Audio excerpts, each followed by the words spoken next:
What is the point of camping? Well, for me, it's to experience things like this.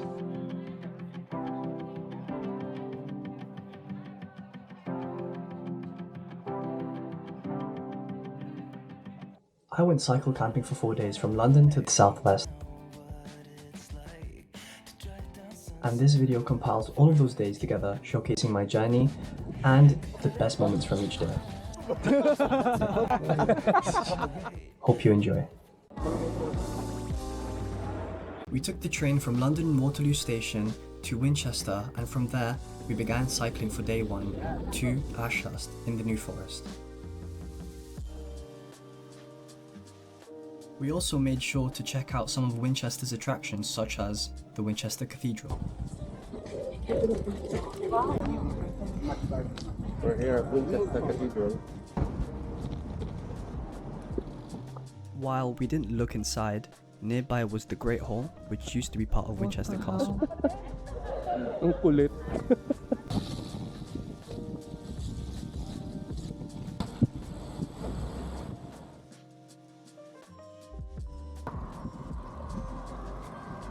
Sheesh.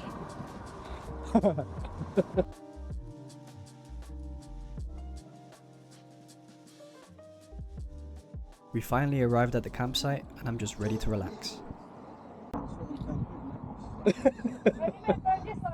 We saw conquered.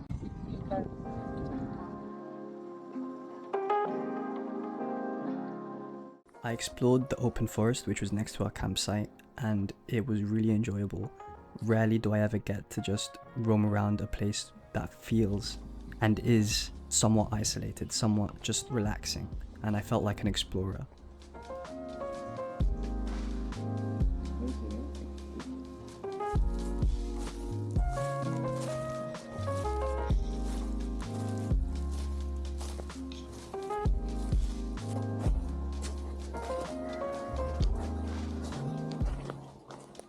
But enough walking around, I needed to make my tent or else I'd be homeless. This is my new home. Oh.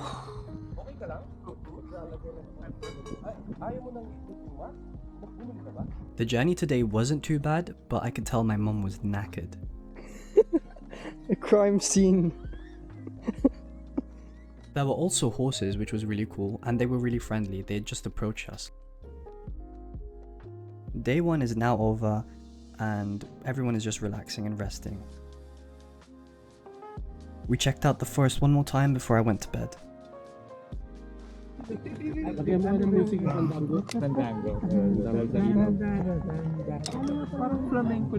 For day 2, after packing up and leaving the campsite, we made our way to Ashurst railway station, where we met fellow Filipino Brompton cyclists for our journey to Bournemouth.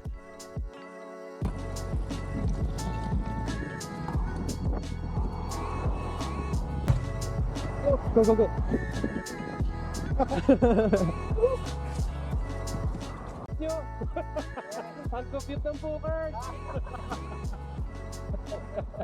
At first I thought the field was covered with lavender, but in fact it was heather. It was still really beautiful to see.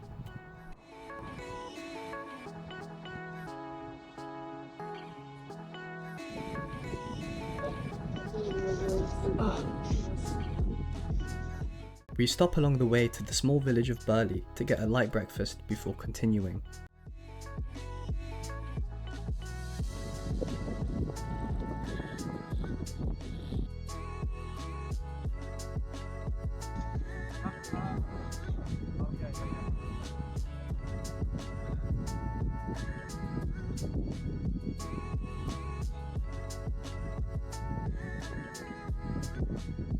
I really enjoyed cycling with the community, and it just made the ride overall much more enjoyable.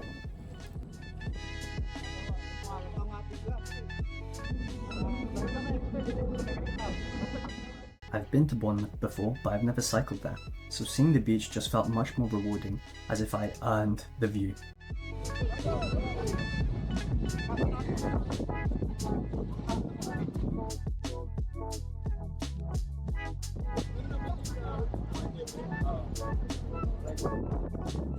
As we kept going down along the beach, I knew it was nearly time for us to say goodbye to our fellow Brompton riders, but not before we took a picture with everyone. We continue our journey further southwest to the next campsite, Steeple Fall. Now this was unexpected. We took the ferry to the other side of the land and it was very fun. It was like going on a mini cruise.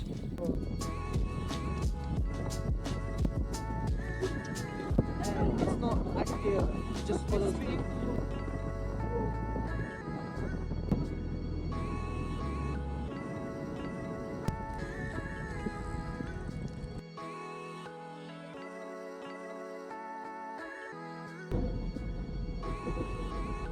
Wow, so beautiful. We nearly died along the way, but we just laughed about it at the end.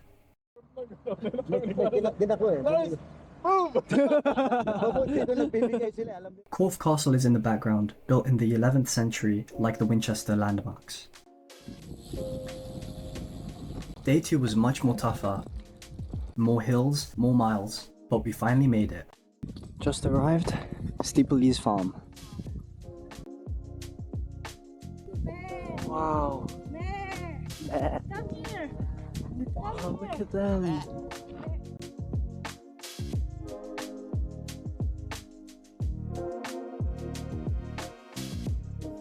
With day 2 over, I had much more fun than the first day. We did more things and yeah, just relaxing now.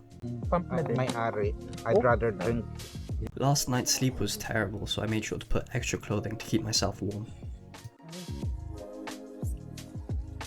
As I rest for the night, it's time to begin day 3. As we were leaving the campsite, we were greeted by a lad called Jack, who wanted to show the van he was modifying into a home. I really admire the minimalist mentality, and camping shows how little we really need in life beyond the fundamentals like shelter and food. While the weather wasn't the best, our itinerary for day 3 had us visiting some interesting historical and natural sites, the first of which was the abandoned town of Tyneham. Abandoned in 1943 during World War II, when the army took it over for military training. The villagers were never allowed to return, leaving it a ghost village preserved in time. The church is the only building to remain fully intact, and it makes you wonder what the lives of the villagers were like prior to their evacuation.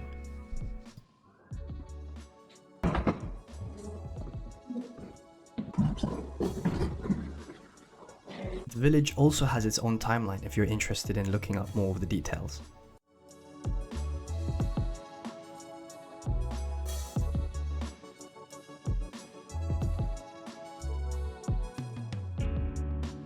We continue our journey west to what I think were the most touristy sites on this trip, Lulworth Cove and the famous Durdle Door.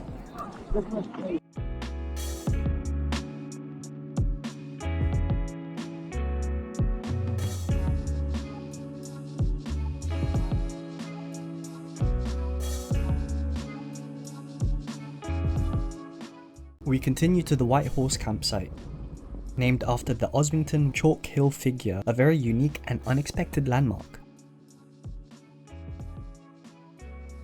After setting up our tents, we begin to prepare for dinner, marking the end of day 3.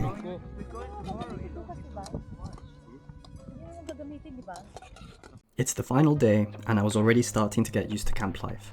For breakfast, we cooked ourselves some eggs, bacon and beans, giving me the needed energy to conquer the last stretch of the journey. Our final destination along the south coast is Weymouth, but we go past and cycle to the Isle of Portland for some final memories.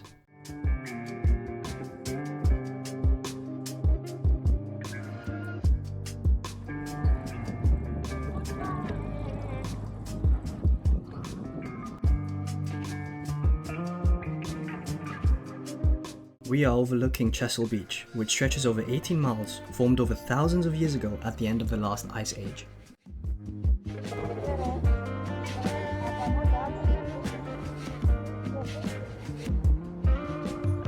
Oh, there they are!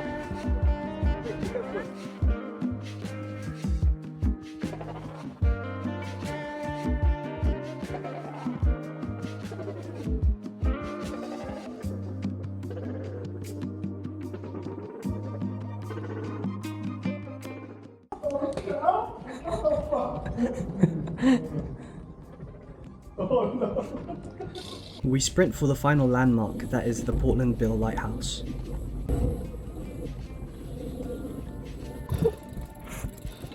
We finally did it! Taking in the view of the sea, I pause for reflection on how far I've come.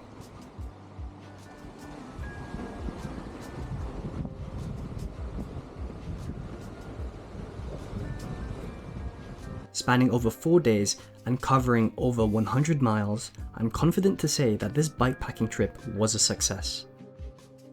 We cycled back to Weymouth train station to head back home to London. The ride back took just under 3 hours, so I had lots of rest. I want to say a huge thank you to everyone who accompanied us on this adventure, especially the Pinoy Brompton Club. It was so fun riding together, and I can't wait for more adventures soon. Also to you, the viewer, thank you for watching my video, it means a lot to me. I'm still learning how to edit and I will keep improving the quality of my content. Thank you for your continuing support.